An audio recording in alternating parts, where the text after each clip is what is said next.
కురుట్ల నియోజకవర్గంలో జగిత్యాల జిల్లాలో అతిపెద్ద పాఠశాల ఇది.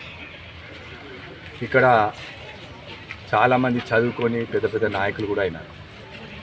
అలాంటి స్కూల్లో ఈరోజు పరిస్థితి ఎట్లా ఉన్నదంటే, మరి మీరు చూసినారు, మొన్న ఒక విద్యార్థి పాపం చదువుకునే అబ్బాయి గత ప్రభుత్వం నిర్లక్ష్యం వల్ల ఏది ఈ స్కూలుకు విండోస్ లేవు, ఏవి ప్రాపర్గా లేకుండా మరి ఆ విద్యార్థి మరి ఏ రూపకంగానో మరి ప్రిన్సిపల్ గారు అయితే ఫిక్స్ వచ్చి చనిపోవడం జరిగిందని చెప్పింది. మరి వాళ్ళ కుటుంబంలో కూడా మా కలెక్టర్ గారు రిపోర్ట్ తీసుకున్నారు, జగిత్యాల కలెక్టర్ గారు.